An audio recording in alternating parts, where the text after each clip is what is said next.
So today I was kind of like thinking what to share with you all. So I happened to come across this article by a very old English man. You know, his name is Sada Tisa, you know. So his name got the word Sada there. So I read his article and I was quite very inspired why he chose the name Sada as part of his name, Sada Tisa. Okay, so then I read his life history and because of Sada, faith, okay, and he started his journey as a Buddhist. He's an Englishman, passed away already, okay. So I think many of us we have a wrong idea this Sada, what it actually is, you know, because of our association with Christianity.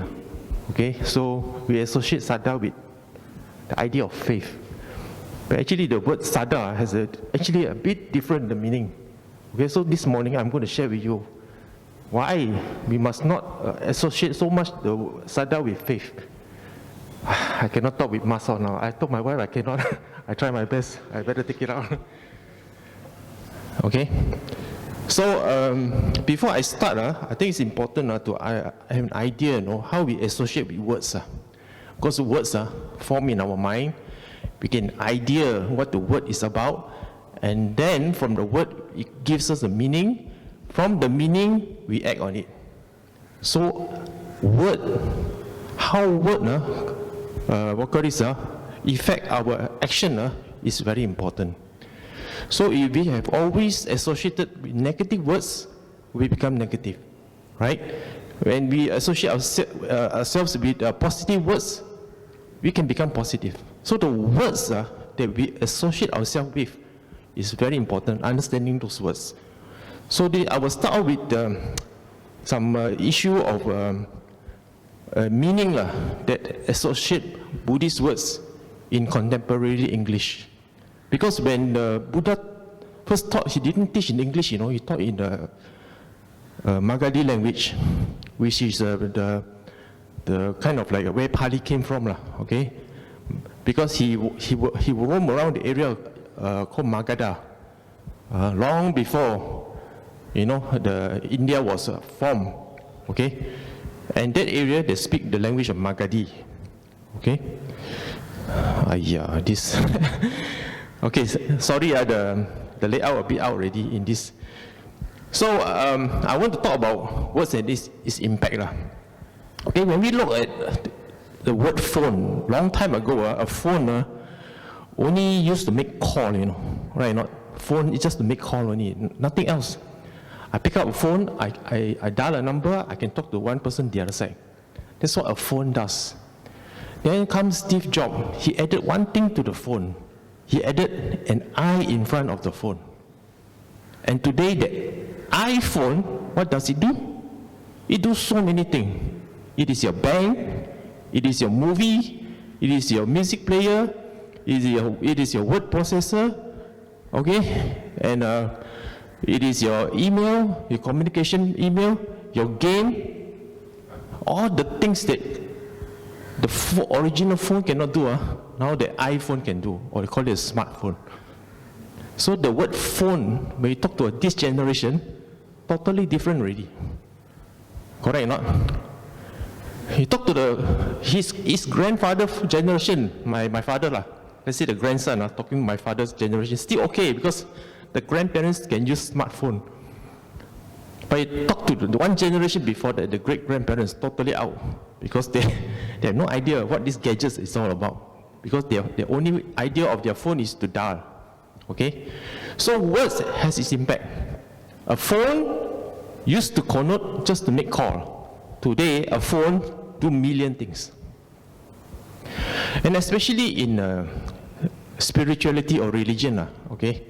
Because you cannot hold on, you know, like a phone, we can hold a phone.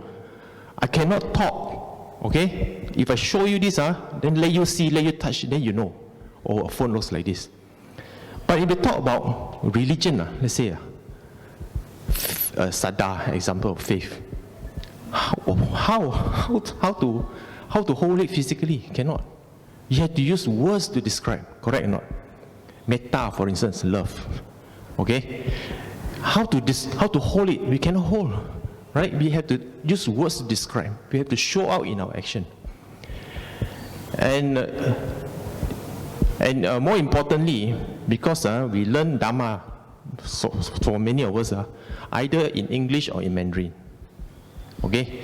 Now, English translation of Dhamma is fairly recent, not like Chinese.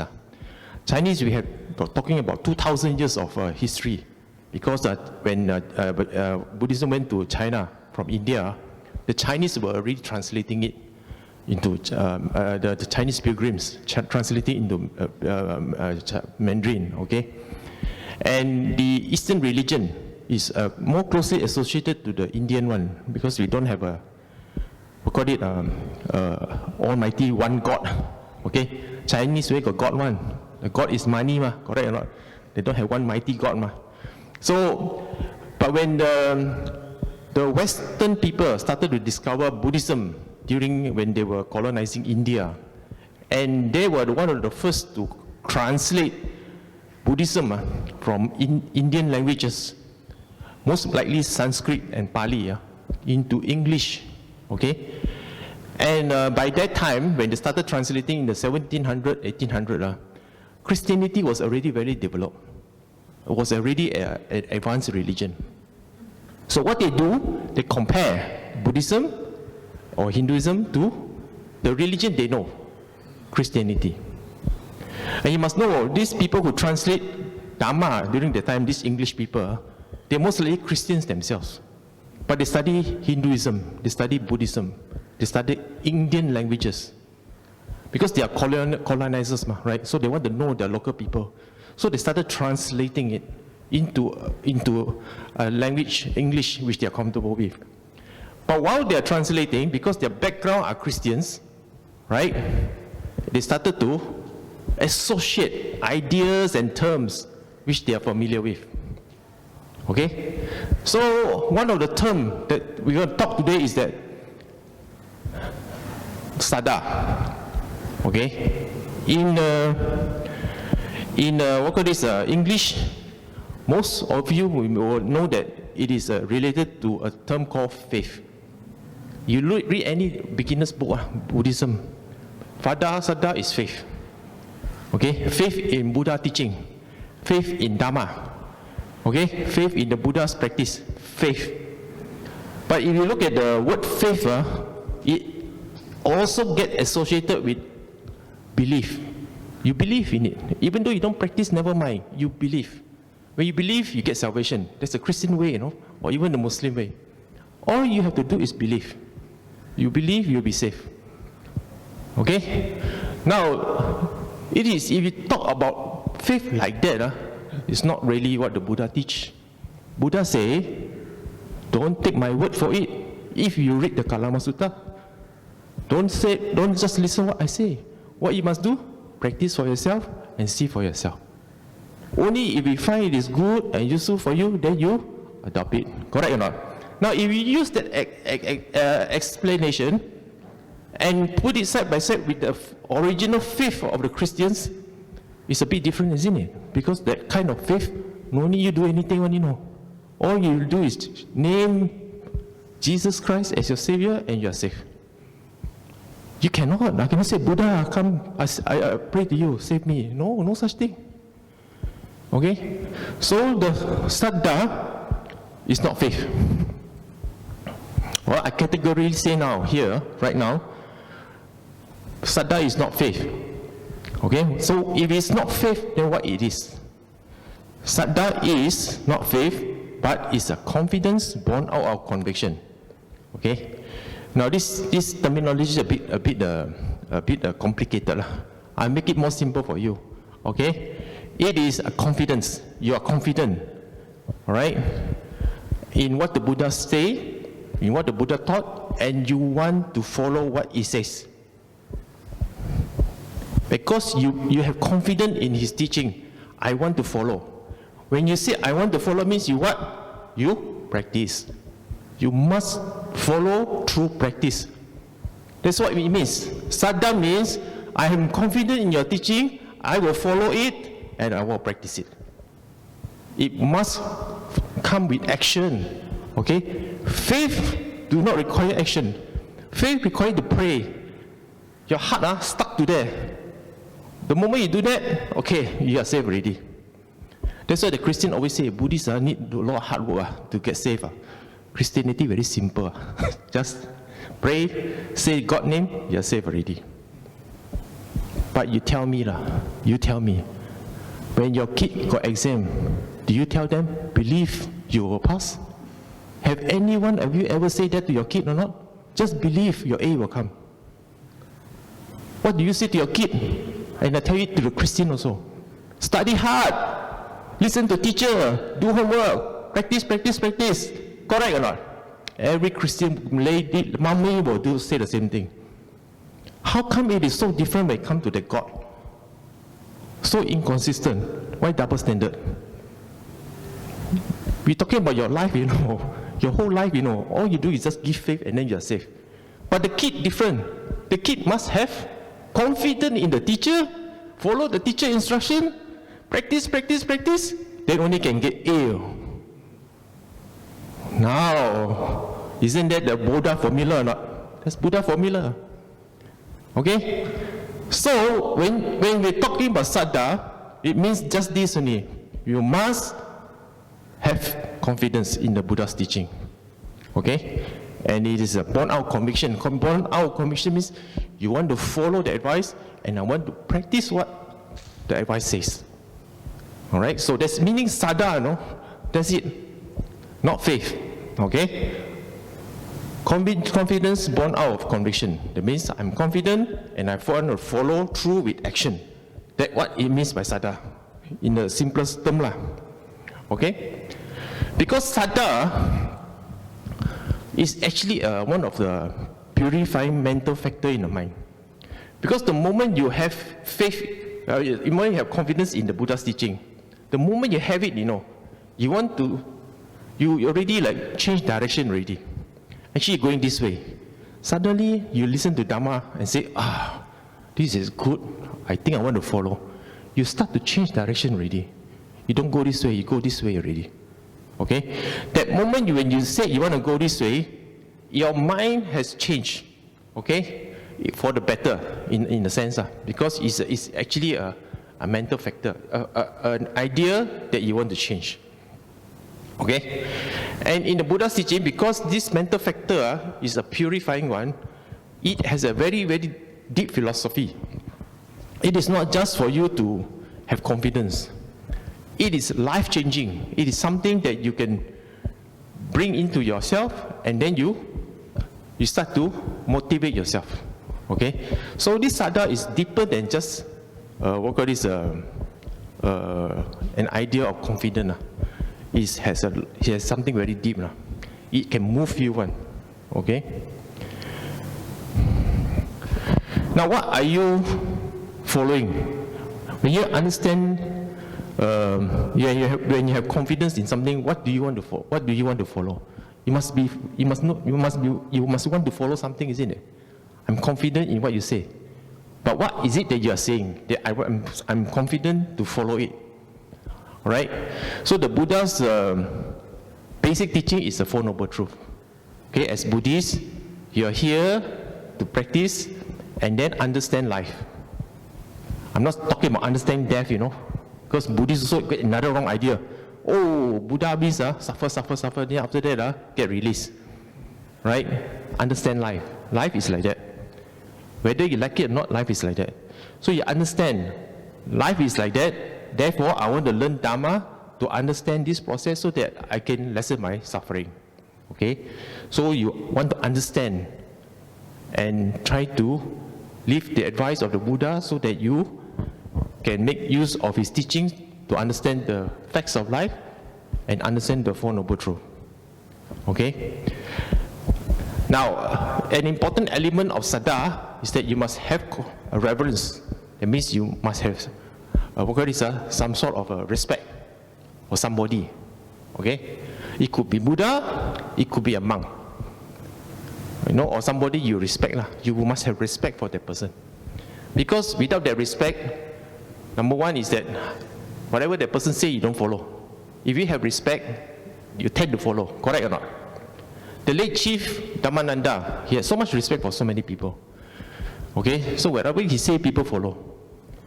So now we don't have such a leader, and it's hard to find someone with charisma, all right? So we look back to Buddha. But Buddha, for most of us, is just a statue, correct or not? We just look at it as a statue. But if it's a human, better, because a human you can relate to, all right? So if you find someone that you can feel respectful and the person has shown a good examples of life as a moral person, then it's worth of reverence, okay?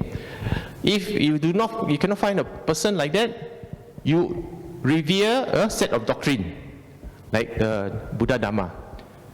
For instance, if you take a book, Pali Tipitaka, whether Digha Nikaya, Samyutta Nikaya, whatever, a Buddhist sutta book, and once you read a few of the suttas, you feel very confident, you want to follow. That is also one of the reverence, okay? So you must have a feeling of reverence, a respect towards something, whether it's a human, whether it's a book, whether it's some teachings, must show respect. When you show respect, you tend to follow. Basically, a teacher, when I'm young, some of the teachers I respect a lot. When I have that kind of respect, whatever the teacher say, I follow. Correct or not? So I have a higher tendency to follow someone who I respect. Okay? Third thing is that there is an implication. That means you want to execute, to realize that principle that you hold on to. That means, let's for instance, someone say, "Oh, do good." Listening is okay. This person say do good. Then after listening to that, the word do good, then I go out of the room. I really want to do good. I really go and do good. Help people, give donation, do good lah. So from word to action, I have this hope of executing that word. Okay? So first, you must have confidence born of conviction. That means you believe in a set of ideas, and I want to take action to achieve this goal. Then you meet someone, a Buddha, or a person, or a set of books. After reading, after listening, after hearing, you feel, oh, I can relate to this person. And then after listening to the word, because of your respect towards that person, you want to take action and do something with the word and get result out of it. Now this is saddha. Okay? From respect leading to action. That action must practice on. Not just belief, not just faith. Okay? Respect leading to action, which must be practiced. So saddha is that. That is why they call it saddha, is a purifying mental factor, because it helps you to change yourself and then take action for the better. Right? So that's saddha. Okay? So you can see the difference between the saddha as a faith and saddha in the Buddhist meaning. Okay? So what saddha is not, this is very important. Saddha nothing to do being a devout follower of Buddha's teaching. You can claim yourself, I'm Buddhist. Buddha is a great teacher, better than Jesus Christ. No, you talk like that, you're nothing to do with that. The Buddhism has nothing to do with that. You can wear your label wear Buddhism on your label, declare yourself great Buddhist. People go to your house, wow, everywhere Buddha images, talk Buddhism only. Yes, you can show off that you're Buddhist, but if your action, the real action, do good, avoid evil, purify the mind. Dhammapada saying, correct or not? If you don't do this, then what Buddhist are you? You can show off, but you cannot show your true self. Because the important thing is to show your true self. How you can practice Buddhism, the Dhamma, okay? So it's nothing to do with devout follower of Buddha's teaching. You can follow the rituals very closely. First new moon, full moon, you buy flower, decorate the shrine beautifully, make it beautiful, or do chanting every day, okay? After finish ritual, come back, scold the kid, beat the dog. What's the point? I don't understand. You know, some people are like that. The moment they put the stripe, they say chant the Buddha name, put the incense, turn around, scold people already. I've seen the old people do that. And I tell them, I say, why you do like that? In front of Buddha, you close eye, you mumble, don't know what you're mumbling. Okay, maybe some sutta, I don't know what you say lah. Okay, but the moment you stop it, then you change back to your old self. I don't know what you pray for. You know, sometimes it's not on the faith of selfish desire for self-survival. Okay, you don't pray to gain wealth. You don't pray to make your life better, right? To make sure that all your family is protected. Yes, you can wish for it, but you don't do that. Just do that. If you say, oh, Buddhism is very effective because when I do this, my family get protected. That's because of your karma, not because of prayer. Okay? So not on faith of selfish desire. Very important. Right? Third one is, if you hold on to the labels of the belief without taking the trouble to practice, then you're not really a Buddhist. All right? So there are a lot of prayer Buddhists, ritual Buddhists, I would say. How many people here this weekend? Vesak Day, how many? Probably 50 times more, 10 times more. Why suddenly so many Buddhists come during Vesak? If you go to a Thai temple, or Chetawan, on any day like this only, okay? But Vesak, 50,000 people. Where all the Buddhists suddenly come? Where are the Buddhists on every other day? Alright, so they don't understand the Buddhism. On that day, what they do is, they take their wallet and put it in the monk's bowl. And ask the monk to do blessing. Have you been to Wat Chetawan on a Vesak Day? That's what they do, you know. They put their car key, wallet, don't know what else, put in the monk's bowl, and ask the monk to bless. When you listen to what the monk chant, you know what they chant? Namo tassa bhagavato. 5 precept. Then the people think it's magic word. Oh, excellent. This monk very good. You know. Now my whole year is blessed already. Hope my wealth will come. More business come. If you're Buddhist, you go there, you laugh, isn't it? You say, wow, this precept, wow. The monk should tell them, what I chanted to you is 5 precepts. No kill, no steal, no sexual misconduct, no lying, no drinking some more. Can you imagine? I think he take the wallet right away. Correct or not? So, ignorance, actually, it's very harmful in that sense. And the monks are not stopping all this ignorance. They're promoting it. Okay? As long as they get the ang pao. Alright? They get the ang pao. So, Saddha is not all these things. Okay? The Saddha is not all these things.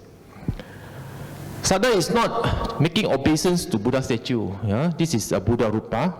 Participating in rituals and religious ceremony. You can do.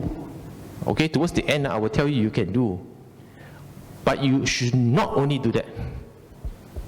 You should not only do that. If your whole life just do that, you are stuck, you know. You're stuck. And you are kind of, attached to these things only. And attachment, this kind of attachment is very dangerous because by doing this, you hope to get reward. And the reward don't come, then you say, oh, Buddha not so effective. Buddhism not so good. I try another religion. Okay? So, don't just do these things here. You can start with this, but grow out of it. So the way to cultivate Saddha is this. The Buddha denounced blind faith. Okay? It cannot help you or anyone in self-purification. Right? Blind faith is useless. You can listen to the talk for a while. If you go to any of the,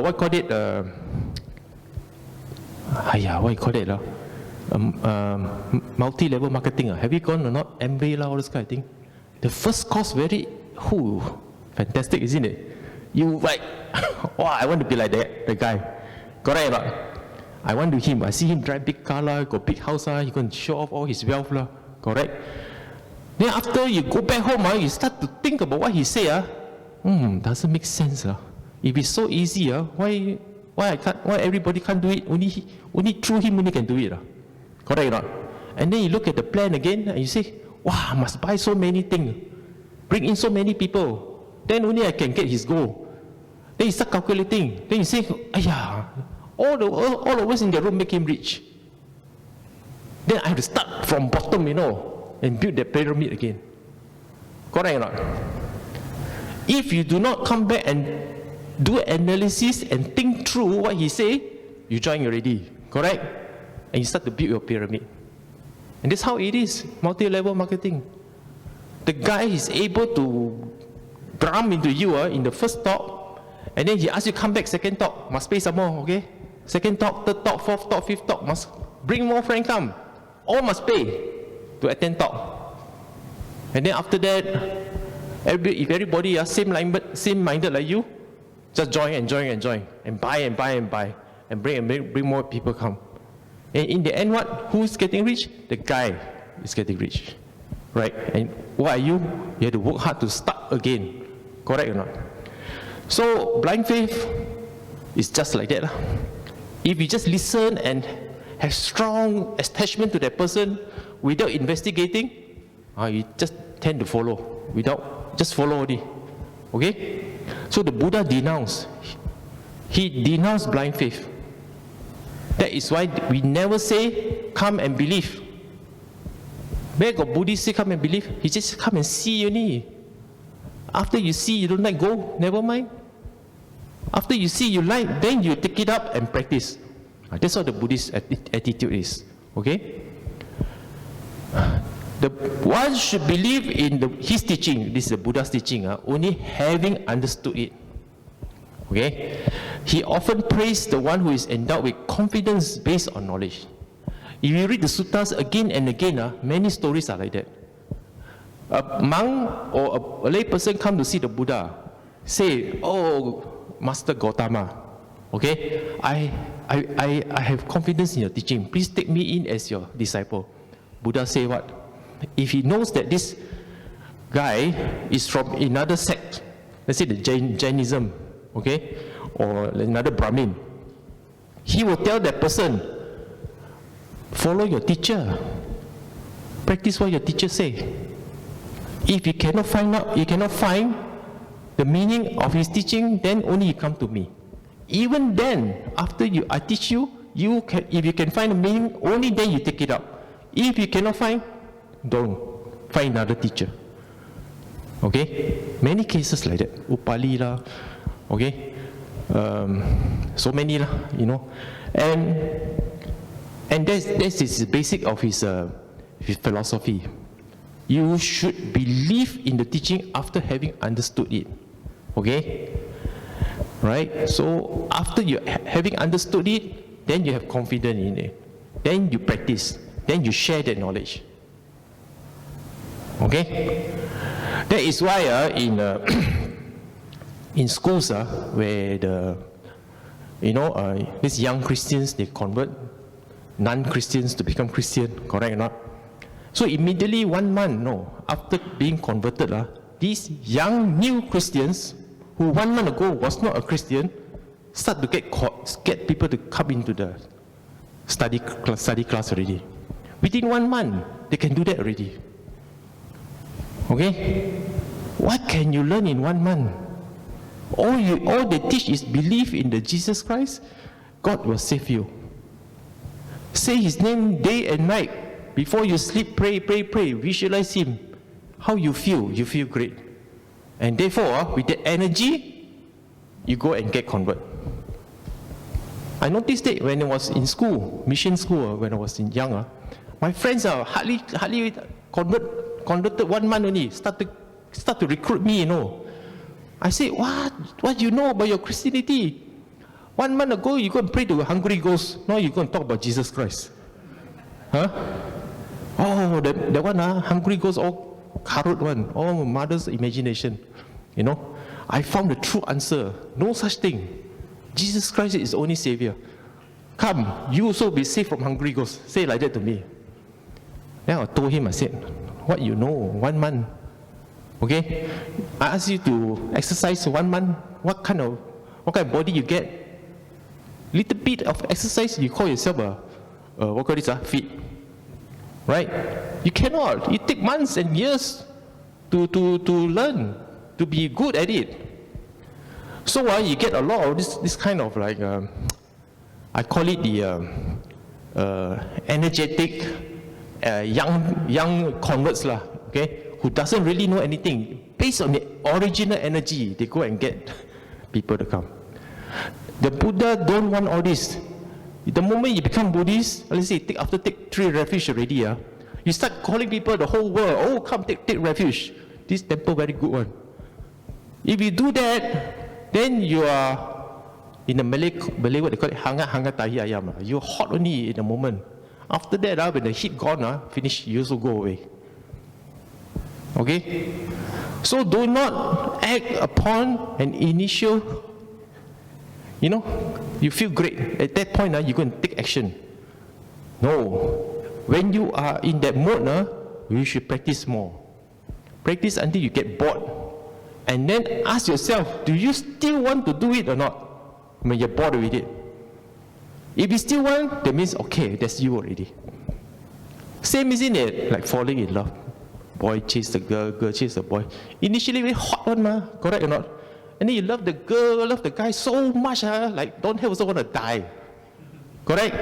After you live for a few years, or even after get married, it's the same person that you married, you feel so great with long time ago, not so long ago. Suddenly, you see every day, it's like, no feeling anymore. Correct or not? You don't feel like, talk so low and no energy. How come? It's the same person, The same kind of excitement this person gave to you not so long ago. How come totally gone? Same. If that energy from the beginning lasts until 4, 5 years, 10 years down the road, you still have the kind of energy for that kind of person. There I say, you are very good. You are devoted. Okay? You are really devoted to that person. Same here. Okay? So you must practice, learn the Dhamma, practice, understood it. Once you understand only, you share. Now, this kind of sharing will generate a lot of faith in the person that you share with, because you share with conviction. You share with example. All right? I share with true come from my heart one. I'm not share from the heat, okay? I share from true. I practice, I see it. I tell you, this one can work. If you cannot, I won't tell you. You also can do it. The kind of conviction. All right?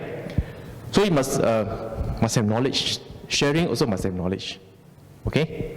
So to teach Dhamma, it is important to have the knowledge. Listen, practice, read. Then you get the knowledge. From the knowledge, you share. Now that's deep. That's deep sharing. Okay? That's how you build sada.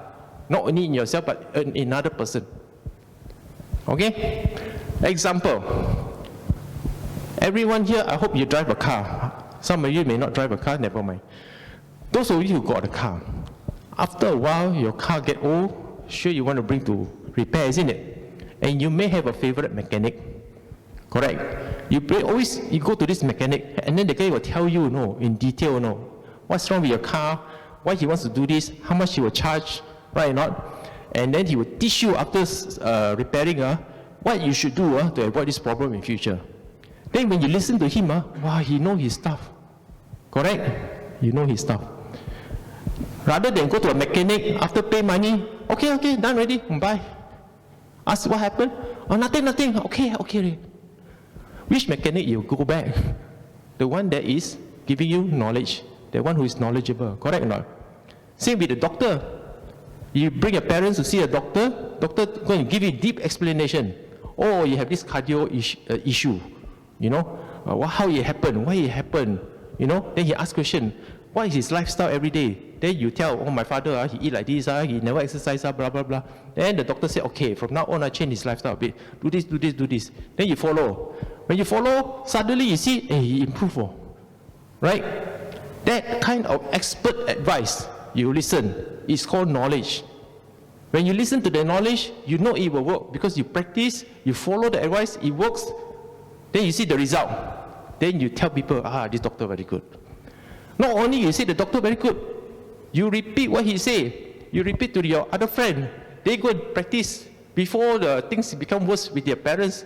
And they practice, they say, yeah, very good, your advice. You see? So now knowledge get transferred like that. When you transfer knowledge like this from one to another, and you feel that you have changed people, or people become better because of the advice, then you know this knowledge is effective. This knowledge is good. Worth sharing.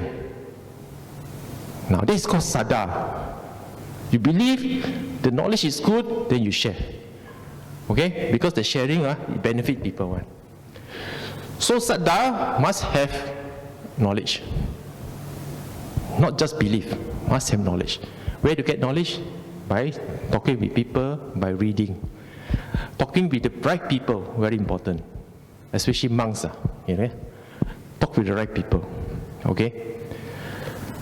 You can start with devotional activities. As I said just now, like for instance, if you're new to Buddhism, bow down 3 times to Buddha statue. Okay, no problem. Offer flowers, offer light, offer water, no problem. Participate in all the rituals, no issue. Okay? Because it helps to identify yourself with these things. Okay? When you bow to a Buddha statue, the moment, first you think it's a stone, why should I bow? But this Buddha Rupa, this statue, represents a great teacher, born thousands of years ago. From there he says, oh, great teacher, is it? What did he teach? Dhamma. The light can represent his Dhamma. Because it brings out, the truth to the world. So it represents by light. And this being is pure one. So it represents by the water, purity. Correct or not? And what did he teach? He teach impermanence. He teach Four Noble Truths. And it can be represented by the flower. Because beautiful flower, few days later, all rotten already. That shrine, this shrine here, summarizes Buddha teaching. The founder, the teaching, and his message. So when you bring new followers to Dhamma, when you introduce the shrine, don't just say bow, offer light, offer water, offer flower, but teach the meaning behind all this. Okay? So we start off with devotional activities first. Because the temple is actually very important. You come to a place like this, number one, what you notice? Silence, calmness, peace. You change this to go to one Uttama shopping mall. What you get? Noise. A lot of activity. Correct or not? You come here, you find peace, you can't find calm. Big difference already. And you notice you come here, you walk slowly, what do you know? You don't walk, run here, jump here, and hop around and pray to Buddha. No. You walk slowly, okay? Then you bow down slowly. All this change of mechanism in your body helps you to tone down, okay? By toning down, you are, making your life more calm. And this is very important in your first step to practicing Dhamma, because calmness is very essential in practice. Especially when you want to meditate. Without a calm mind, you cannot meditate. So you come to a temple, you don't want to meditate, never mind. We introduce you to calmness, peace, okay? And all these elements of the Buddha and his teachings, right? So, another one is, so when we say that we don't just pray to Buddha Rupa, okay? What do we pray to Buddha to? Okay?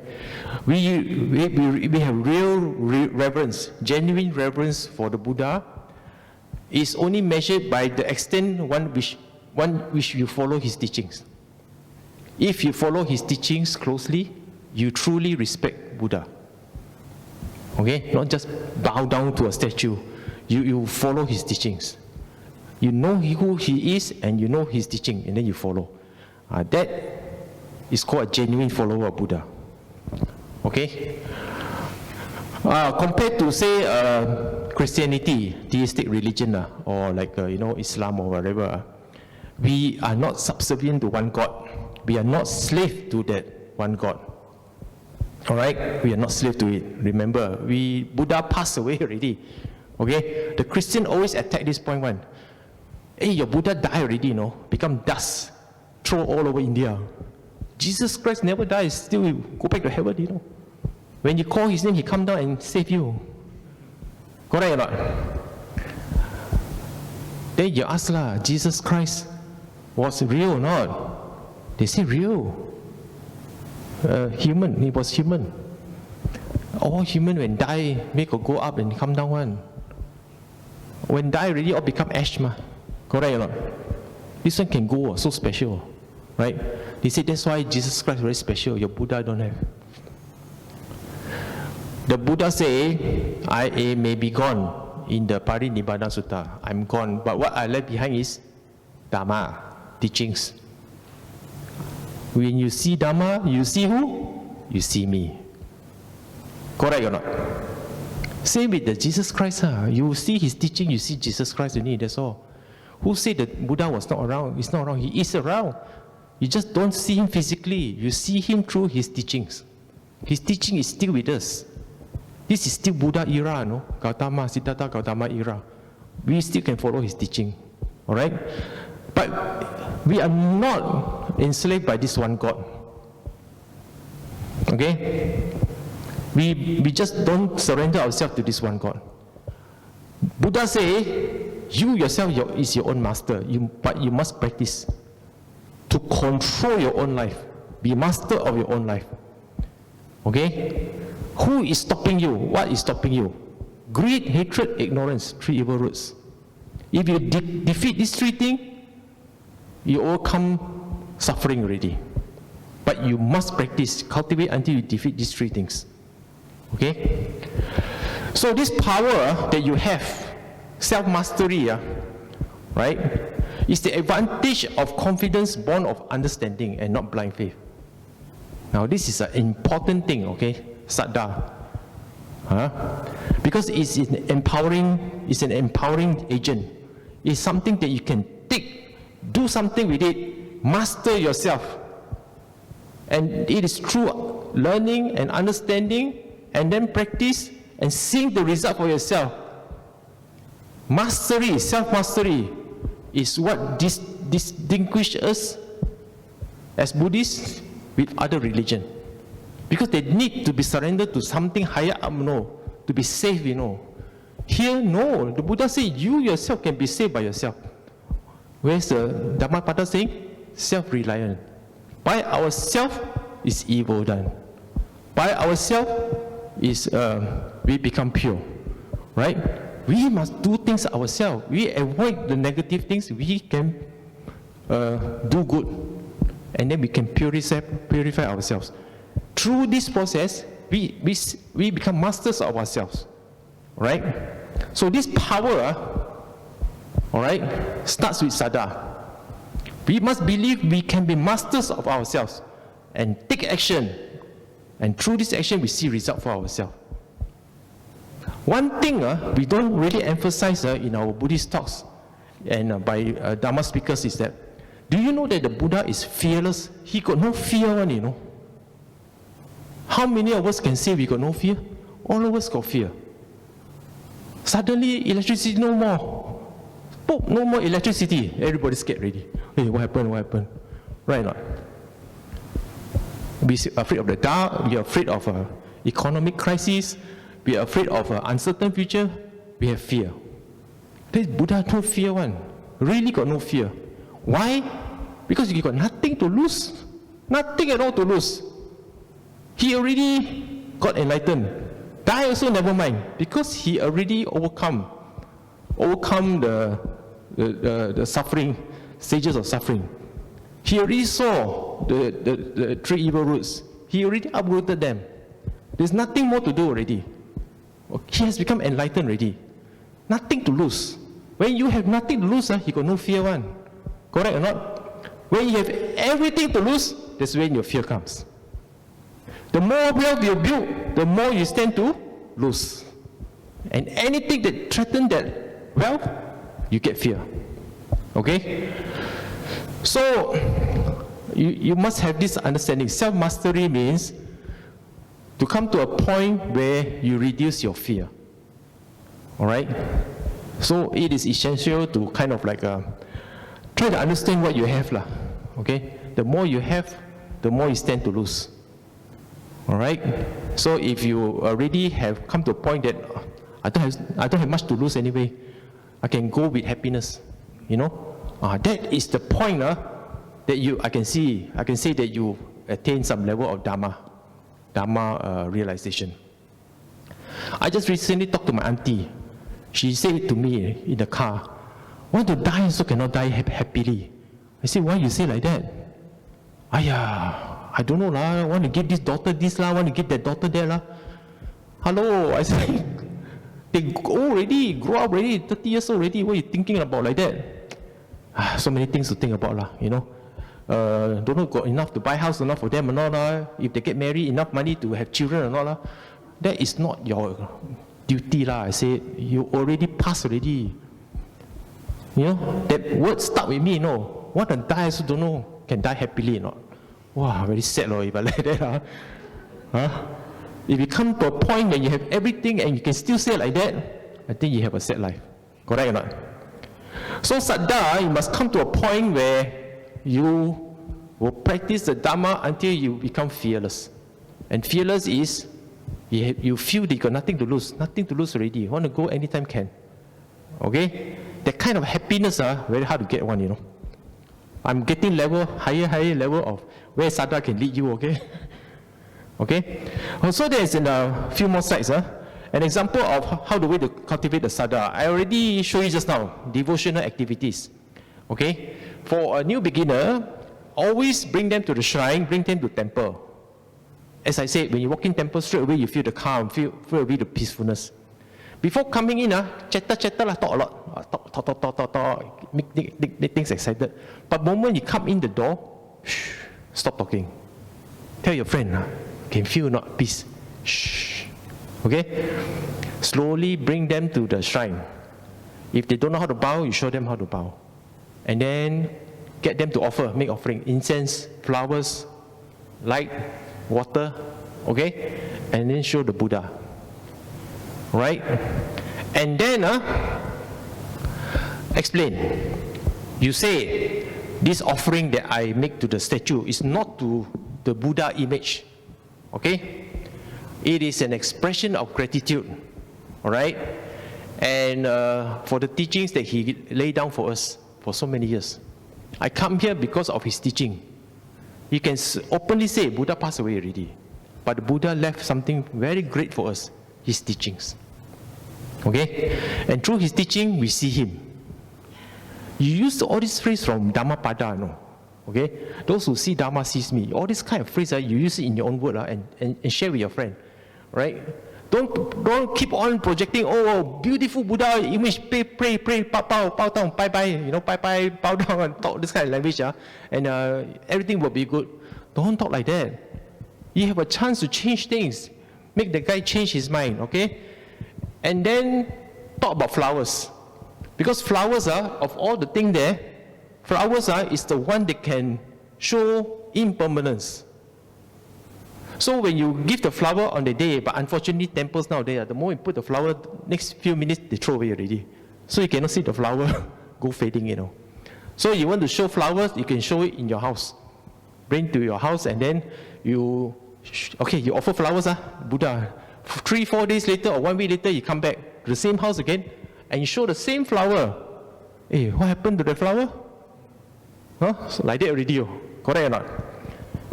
So, the thing is,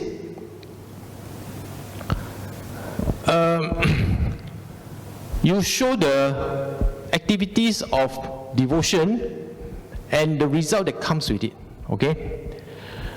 And you can use this example, right? With diverse flowers to the Buddha, I do homage, okay? Even through this merit, may they be released. And even as these flowers fade, so does my body approach dissolution. It's a very powerful message to teach, okay? And don't let the opportunity go. After prayer, after offerings, come enjoy ourselves. No, this is a teaching opportunity. This is a teaching opportunity. Make your shrine to be a classroom. I always do that. Okay? I tell you, I never teach Buddhism to my kids when they were young. No? Never. I do not encourage people to teach religion to young people. Okay? Nowadays, they teach all kinds of things to the young kids and make up their mind before they even grow up. But a young mind always think differently because they always explore, compared to old people. Young mind always explore. You must give them a chance to explore. Let them explore. Most important thing is to show example in front of them. That's all. No need to talk so much. Okay? Now my kids, I am happy to say, they go and learn Buddhism by themselves. Okay? They started to take up books from my shelves and started reading. Right? They're not so much on the devotion. They're more interested in the Buddha message. When they start to take information by themselves, if they don't know, they ask me, that means my duty done already. Instead of me telling them, pray, bow, do this kind of thing, do that, go temple, go west out. No need. They go and do themselves.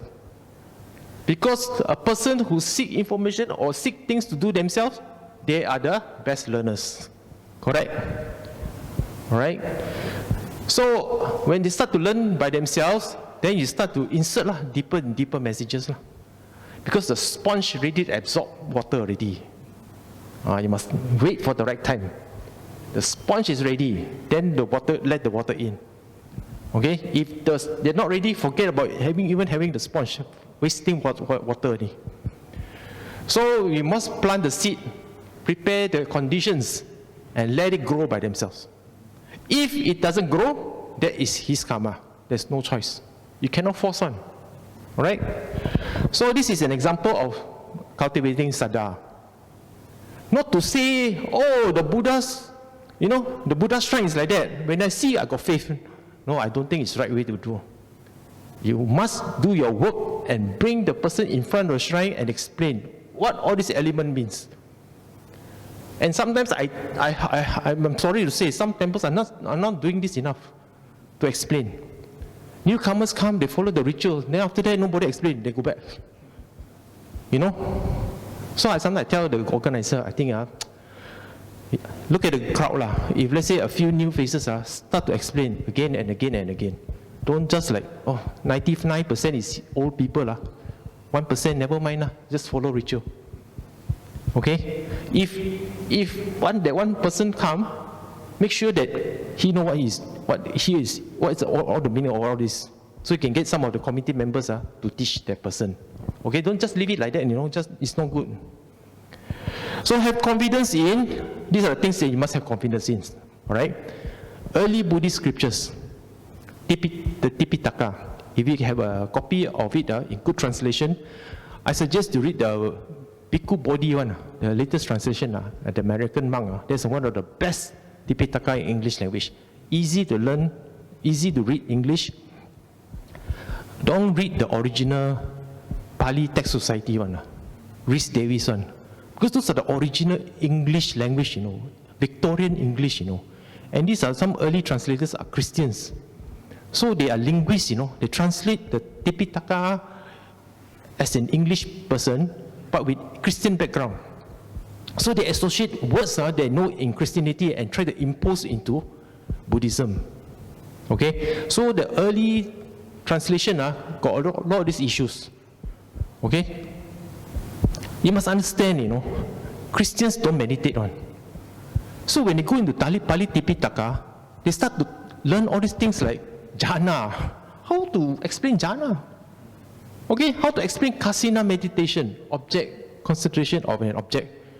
How to talk about the fine purity of mind attainment when you achieve higher levels of jhana. Example, this particular phrase, if you study and you attain one of the higher level of the jhana, neva sanya, na sanya yatana, the realm of neither perception nor non-perception. You talk like that, nobody can understand you. Correct or not? Those who don't meditate will never understand these things here. So imagine these guys, Christians, never meditate before, go and look at the Tipitaka as a linguist, and they see this term. So how? They do literal translation. Neva sanya, na sanya yatana means what? So you read the early translation, weird one to you. So if you look at Bhikkhu Bodhi, he is a Buddhist monk, first and foremost. Happened to be an American, happened to know English language, but he practiced very well. He meditate. He understand what the jhana means. So he translate based on his experience. So you have all these Western monks coming up from Ajahn Chah's school, Ajahn Brahmali lah, Ajahn Sujato lah. I think Ajahn Brahmali come and give talk here before. Now these are meditators, and they happen to be Westerners, happen to know English language. But first and foremost, they practice first, before they became translators. This kind of translation, you can see different one. Okay, so access and read Buddhist, early Buddhist scriptures. Okay, the Pali Tipitaka. You can get the Bhikkhu Bodhi one. Because when you read, it's like storytelling, it's very nice one. Okay? Now, when you read these scriptures, please just don't accept, just because it's Buddha's word, Buddha say. No. You read, you understand, you practice. What for you read and you believe? No point. Okay? You read, try to understand it. You cannot understand, ask a teacher, ask a monk. What do you mean by this? The monk will tell you, you can meditate not? Very little. Meditate first, then come back and read again. Okay? So if you don't practice, you will not understand. You just become a word only, Buddha word only. But because I'm a devout Buddhist, whatever Buddha say, I believe. That's a wrong attitude. Whatever is in the book, you must read to understand so that you can practice. Okay? Have confidence in Triple Gem. Buddha, Dhamma, Sangha. Okay? Show commitment not just by taking the refuge, but also actually practicing the Dhamma. All these three Triple Gem, Buddha, the founder, his teachings, the Dhamma, and the followers, the monks or nuns. Okay, these are the people that uphold his teachings. They dedicate their life to realize the teachings. We are part-timers, they are full-time. Okay, so if you find you can find a good teacher, a monk or nun, follow. All right, because they embody the Dhamma, they embody the Buddha's teaching. Then, importantly, for us, when you say, I have confidence in Dhamma, I have confidence in the Buddha, I have confidence in the followers of his teachings, you can do three things. Start off with very simple three things. You do 5 precepts first. Some people say, 5 precepts means cannot do this, cannot do that. Don't be so negative. Correct or not? Look at the positive. When you don't do this thing, what happened? I always look at the other side. When I don't kill, what do? I give life. I give, I give life, You get what I mean or not? I don't kill an ant. Then I see that if I don't kill, I see the ant go to another one, kiss another ant. I feel happy. They start kiss, like that, When you start to give life with small beings, then you start to be more gentle and loving to bigger beings, for instance. Okay? Some of you may not like cat, for instance. You see cat, also want to kick already. But when you start cultivating, giving life, when you started learning Buddhism, then you see the cat, you don't hate so much. There's an improvement already, Correct or not? This starts slowly. Okay?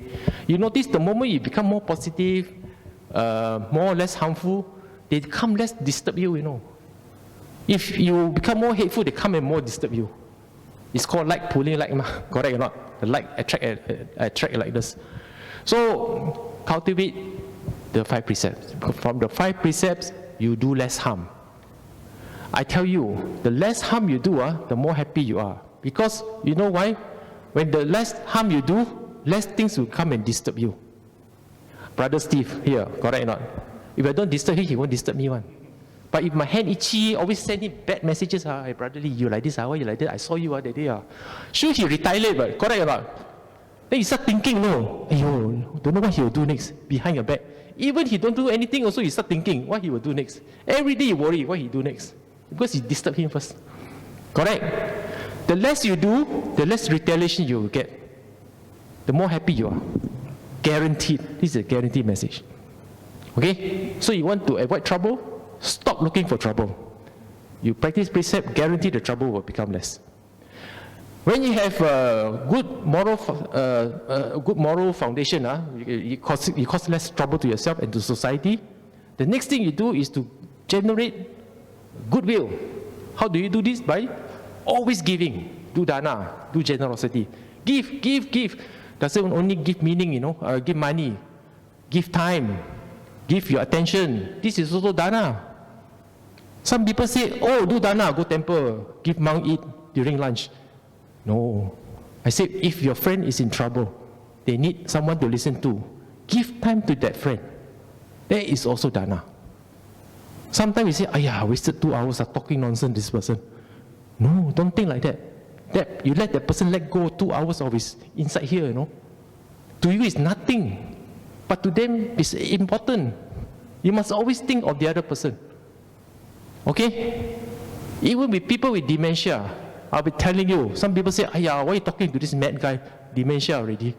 But you don't know. Dementia come and go on, If you say you got 80% dementia, still got 20% of the time, 20%, a little bit of gap, where suddenly they feel normal. If you happen to be with that person during that gap, suddenly you feel the eyes different one, I've seen my auntie like that. My father-in-law not becoming like that. Okay? So people with dementia, don't treat them 100%, gone case. They are opportunity. And remember, people with dementia, they remember old things on. Good thing also remember, bad thing also they remember. My auntie, before I die, suddenly 3 o'clock in the morning, come downstairs. My cousin said, why you switch on all the light, waiting? What are you doing here? Come down, 3 o'clock in the morning. Oh, he said, me, I'm going to see her. Hello, 3 o'clock, who wants to come and see you? Hey, he said he's coming to see me, I'm waiting for him. Because when I was young, she took care of me. When standard 1, I went to school, so I stayed with her for 6 months or something like that. She remembered the time, taking care of me. So out of gratitude, I always go and see her once in a while, like mooncake, I buy mooncake for her. Every year I see her 3 or 4 times. And she'll remember those times, even during dementia. So you must never underestimate all these good things that you can do. Time spent with another person is not wasted one, especially if the time is well spent mindfully. Doing good is never wasted. Okay? So give, do generosity. So not only give money, not only give time, but also give attention. Very important. Okay? So first you stop causing trouble, practice precept, then you do dana. Give. Okay? The last part is practice a bit deeper, practice meditation. Okay? Now this one is really build your foundation for higher spiritual attainment. Many of us don't want to do this, okay, understandable. But if you got a chance, you try. Because when the mind calm, is sharp, mindful, and concentrated, see things totally different. Okay, you not get caught by the current of life. Okay?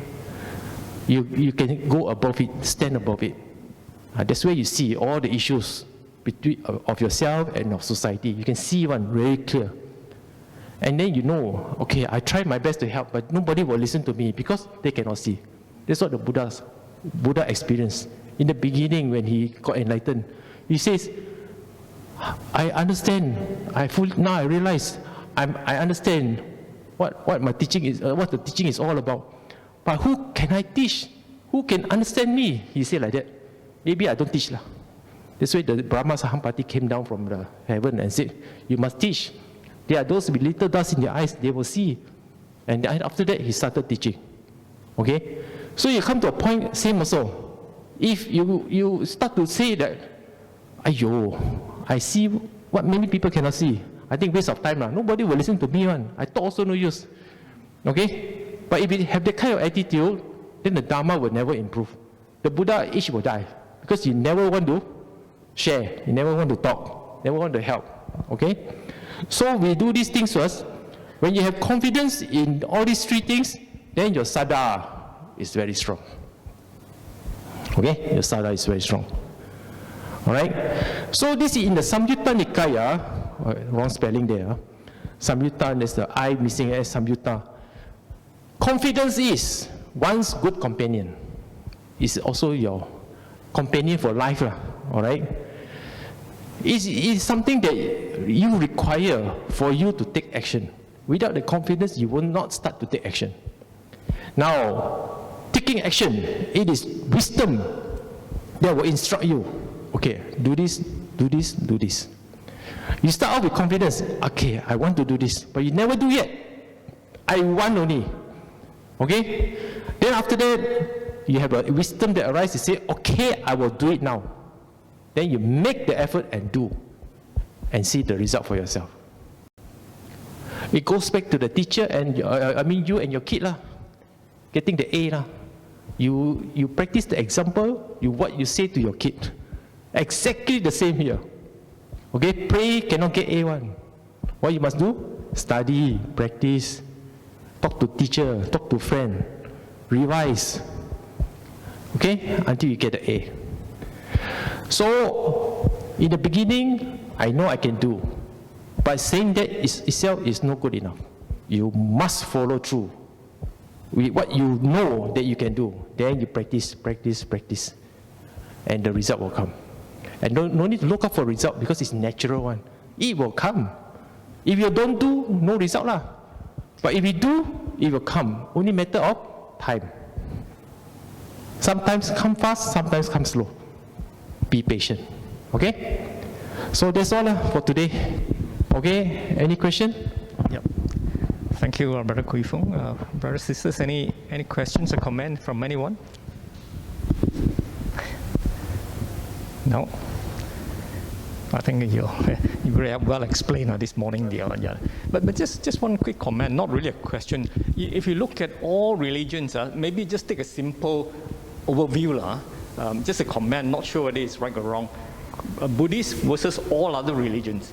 And what I'm talking about is generally most religions have that kind of belief. You believe in a God, you'll be saved. So if I were to put followers of Islam, Christianity, Jainism, and perhaps all others, and then Buddhism, it could be like a pyramid. Buddhist, in terms of number of people who are Buddhist, is right at the top, less number of people, whereas the rest are so many. Could you explain it? Because believing in something is so simple. Whereas in Buddhism, you must have confidence in conviction. You must learn, you must understand, you have to practice, and then you realize. And that's a lot more things inside, and it's like a lifelong thing. So therefore, it's a lot of, in a way, a lot of trouble, not say trouble, a lot of effort to understand Buddhism. So that's why I think Buddhists, the least, whereas all the others a lot. Could that be, Brother Kooi Fong? I agree. Okay, I've been learning, thanks to COVID 2 years. I still can study Buddhism more I got literally 2,000 books in my library, and I buy never read one. So I said, okay, this is good. COVID come. Okay, so I spent time reading. Then I realized, actually, without the Mahayana Buddhism died already. Seriously. Okay? Buddhism died. Buddhism grew because the king supported it. Bimbisara, Ajatasattu. Then later, Ashoka. Ashoka was a powerful king, He united all of India. Okay? He's the king of Magadha. He united all of India. And then he's so powerful, he made everybody become Buddhist. He not say make he promoted it. But during those days, if the king do something, everybody follow. Okay? Then after that, just after Buddha passed away, there were dispute. Some monks say, oh, I think the Buddha taught like that. Another monk said, no, he didn't talk like that. Then the dispute came because of the minor law, Vinaya. Got minor and major one, The Buddha got say to Ananda, you can amend the minor laws. If let's say you don't want it, also never mind, throw away. But there was one section of the monks in the first Sangha Council, they say cannot. Whatever Buddha say, fix in stone, cast in stone, become Vinaya. Okay? So another group say, no, the Buddha say explicitly, there are minor rules, can do away. Okay, so they broke up. They broke up and then they formed their own movement. This is called the Mahayana Movement. The Mahayana Movement say, be flexible. Don't be so dogmatic, be flexible. The Buddha teaching is flexible. We must follow the spirit of the teaching, not the letter of the teaching. The Theravada group say, oh, must follow, strictly letter to spirit, must follow.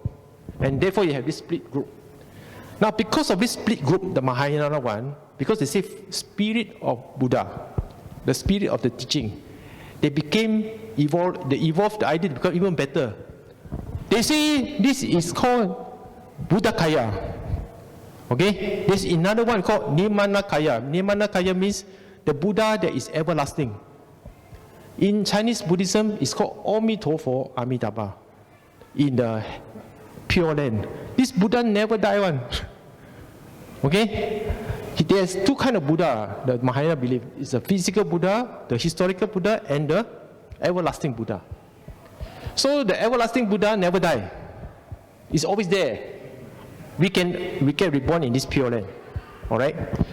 Because of this idea of an everlasting Buddha, is spread up north to Central Asia, Kazakhstan, and there they have the Silk Road, from China to Italy, the Silk Road. Okay, when the thing went up there, and the traders bring this Buddhism along the Silk Road to China, China caught on to the idea of these Mahayana monks. Okay, and then the monks came down to India, translate the scriptures, but they translated Sanskrit scriptures, not the Theravada one, not the Pali one. Translated Sanskrit. The Sanskrit one are the Mahayana ideas. The idea of the everlasting Buddha. And this idea brought on to China. Okay? The Chinese emperor during that time was like, oh, this is very great, got such Buddha one, such God. Then he became a Buddhist. And then everybody followed. Because of China, okay, Buddhism became a world religion. If that did not happen, today, Buddhism died already. None of us are here will be Buddhists. Okay? The school that went down to Sri Lanka, those are the Theravada one. Those are the ones that are cast in stone. That's the one who say all the sayings of Buddha, whether minor rule or major rule, follow. Okay, so you notice the one that come from Sri Lanka are the so-called try to follow the original Buddha teaching. Then they spread to Thailand, to Southeast Asia. But this strain of Buddhism never went up north to Korea, China, Japan, never. Up north is cold, Down south, the temperature almost same like India. Okay? So, I summarize it. I can say that, yes, thanks to the Chinese, Mahayana became a global religion. But you must understand, the idea totally different already. Because they're talking about everlasting Buddha, Amitabha, Amitofo. It's different from the original teachings of the Buddha. It's actually very different, So to me, I'm both grateful and also I feel a bit weird. This is because the Mahayana changed the whole idea of the philosophy of Buddhism. But in principle, it's the same. They teach Four Noble Truths, Noble Eightfold Path. All the things that we learn in Theravada Buddhism is the same, all there. But the approach is totally different. Okay? But I guess in human being, if you teach, like I teach today here, I get very little convert. You know why? Because Buddhists have to work. Christians no need to work. Islam no need to work. Believe and you're safe. And in today's kind of generation, it's even worse, I'm telling you. Everything through internet with 10-second attention span. You ask them to practice meditation for 20 minutes. Very difficult. The only way we can do is to practice ourselves, learn, get the knowledge, understand it, and then try our best to share in terms of our behavior, not in terms of preaching.